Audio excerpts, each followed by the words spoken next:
Un journal de Barthélémy Ngom. Oui, à la une, c'est bien sûr le coronavirus, le Covid-19. La Gambie n'a pas encore enregistré de cas.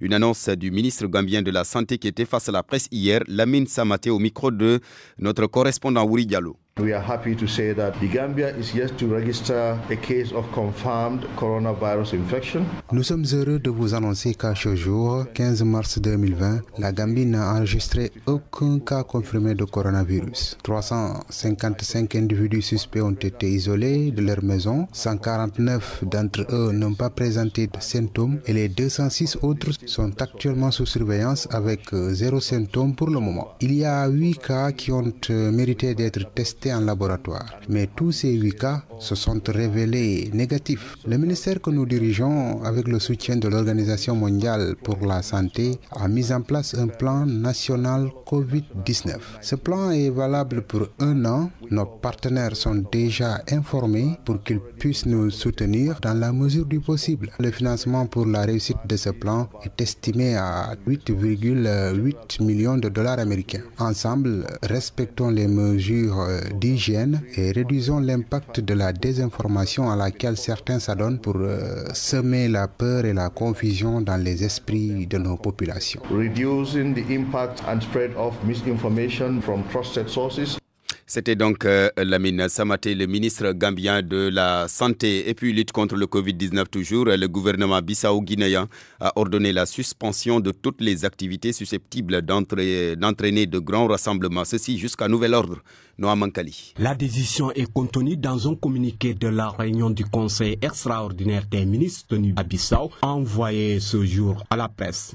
Dans la note, l'exécutif dirigé par Nounou Gomis Nabian a chargé le secrétaire d'État à la communication sociale de prendre des mesures avec des médias publics et privés pour la création et la diffusion des spots publicitaires et des programmes d'information sur la gravité de ce virus, mais aussi des moyens de prévention du coronavirus Covid-19.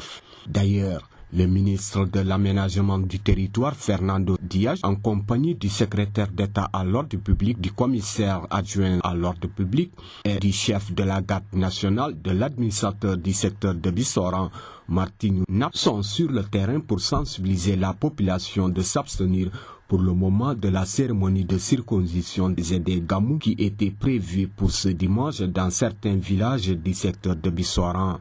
Contrairement au Sénégal, non seulement les écoles publiques et privées et les universités fonctionnent, mais aussi le championnat national de football continue de fonctionner normalement et heureusement qu'aucun cas suspecté de coronavirus n'a été encore détecté en Guinée-Bissau. Nouamen Bissau. RFM. Maintenant, le bilan du coronavirus à travers le monde à la date du 15 mars, plus de 2000 morts en Europe. L'Italie à elle seule a enregistré 368 décès en 24 heures. Le pays comptabilise maintenant 1809 morts, plus pour 24 747 cas. En France, le bilan est passé à 127 morts et 5423 cas.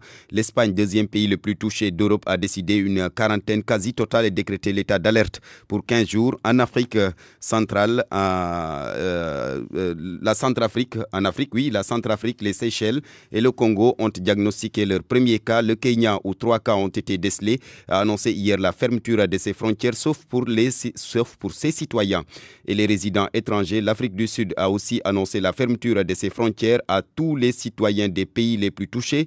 Hier soir, le Ghana a aussi annoncé la fermeture de ses frontières. En Mauritanie, le gouvernement a décidé de fermer les écoles publiques et privées pour une semaine. La mesure entre en vigueur d'ailleurs ce lundi. Au Gabon, pareil, les crèches et les universités sont fermées jusqu'au 30 mars.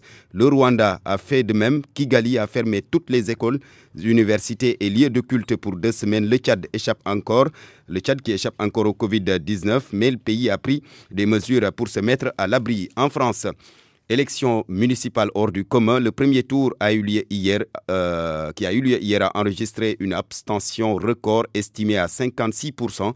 Les Français ont déserté donc les bureaux de vote des élections organisées tant bien que mal.